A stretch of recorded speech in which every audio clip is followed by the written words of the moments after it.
بسم اللہ الرحمن الرحیم۔ بعض لوگوں کا یہ خیال ہے کہ دین میں سوال کرنے کی اجازت نہیں ہے۔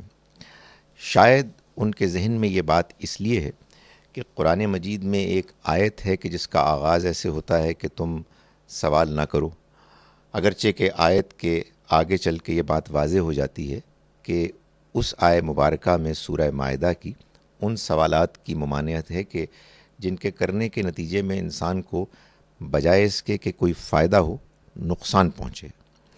قرآن مجید میں تو ہمیں یہ بات بتائی گئی ہے کہ اللہ تعالیٰ نے جب اس دنیا میں انسان کو بنانے کا منصوبہ فرشتوں کے سامنے بیان کیا تو فرشتوں نے بھی کچھ ایسے سوال کیے کہ جو بہت سنجیدہ سوالات تھے، اور اللہ تعالیٰ نے ان کے سوالات پر ناراض ہونے کے بجائے ان کو باقاعدہ جوابات دیے۔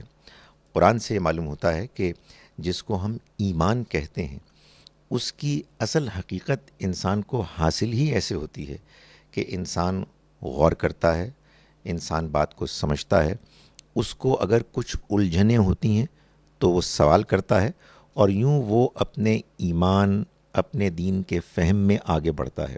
چنانچہ سورہ یونس کی آیت نمبر 100 میں اللہ تعالیٰ یہ بتاتے ہیں کہ کوئی شخص ایمان نہیں لا سکتا سوائے اللہ کے اذن کے، اور اللہ تعالیٰ ان لوگوں کے دلوں کے آگے کہ جو عقل سے کام نہیں لیتے گندگی مسلط کر دیتے ہیں۔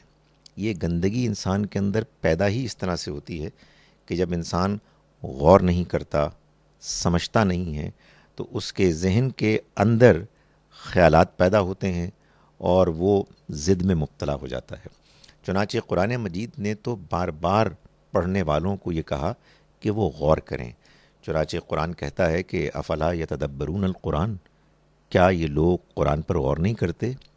ولو کان من عند غیر اللہ، اگر یہ قرآن اللہ کے علاوہ کسی اور کی جانب سے ہوتا، لوجدوا فیہ اختلافا کثیرا، تو وہ اس میں بہت اختلاف، بہت تضاد پاتے۔ قرآن مجید میں کوئی تضاد نہیں، اس لیے یہ اللہ کی کتاب ہے، اور قرآن مجید میں کوئی تضاد نہیں، یہ معلوم کیسے ہوگا؟ تدبر سے، غور و فکر سے، سوال کرنے سے، سوالوں کے جوابات پانے سے۔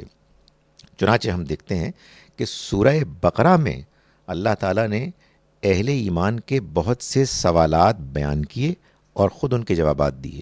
چنانچہ قرآن میں آپ بہت سی آیات سورہ بقرہ ہی میں دیکھتے ہیں کہ جس میں اللہ تعالیٰ فرماتے ہیں کہ یسألونک ماذا ینفقون، یسألونک عن الخمر والمیسر، اور بہت سے اس طرح کے سوالات جن کے پھر اللہ تعالیٰ نے جواب دیے ہیں۔ تو یہ بات درست نہیں ہے کہ دین میں سوال کرنے کی ممانعت ہے۔